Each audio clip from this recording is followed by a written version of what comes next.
আটক করা সম্ভব হয়েছে কিনা আপনার মাধ্যমে জানতে চাই।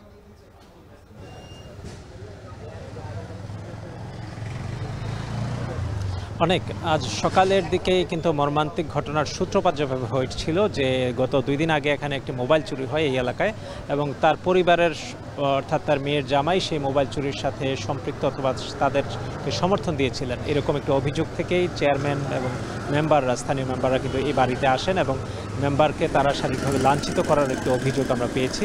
এবং তারপর থেকে কিন্তু পরিস্থিতি উত্তপ্ত হতে থাকে। বিষয়টি আসলে এই যে রুবি, যার বিরুদ্ধে যিনি প্রধান অভিযুক্ত হয়ে হত্যাকাণ্ডের শিকার হয়েছেন, তার বিরুদ্ধে অভিযোগ রয়েছে তিনি মানুষকে নানাভাবে হয়রানি করতেন এবং বিভিন্ন গ্রামের মানুষজনকে মামলা দিয়ে হয়রানি করেছেন এবং অনেক মানুষের জায়গা দখল করেছেন, এবং তার বিরুদ্ধে অসংখ্য মামলা মুরাদনগর এবং বাঙ্গুরা থানায় রয়েছে। তিনি ইতিপূর্বে কিন্তু ইয়াবা, মাদকসহ নানা রকমভাবেই কিন্তু নানা অবস্থাতেই তিনি গ্রেফতার হয়েছিলেন এবং তার একটি পরিচিতি রয়েছে।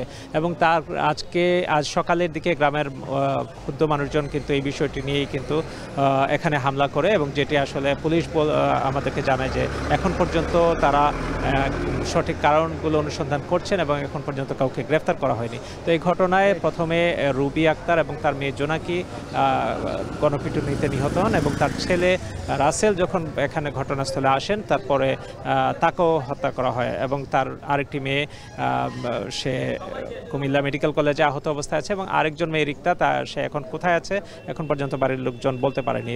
রাসেলের স্ত্রী ছাড়া এখানে আসলে এই বাড়িতে তার পরিবারের কোনো আর কাউকে আমরা দেখতে পাইনি, এবং স্থানীয় মানুষজন কিন্তু নানা রকম অভিযোগ করছেন তাদের বিরুদ্ধে। পুলিশ, র্যাব এবং আইনশৃঙ্খলা বাহিনীর অন্যান্য সদস্যরা যে কোনো পরিস্থিতি মোকাবিলায় কিন্তু তারা এখানে অবস্থান করছেন, কারণ স্থানীয় এখানে কিন্তু হামলার পর এখানে বিক্ষুব্ধ মানুষজন কিন্তু বাড়িটিতে ভাঙচুর করে, ব্যাপকভাবে ভাঙচুর করে, এবং আমরা সেই দৃশ্যই কিন্তু এখনও দেখছি। এখানে স্থানীয় মানুষজন কিন্তু চেয়ে কৌতূহলী মানুষজনের সংখ্যাই বেশি।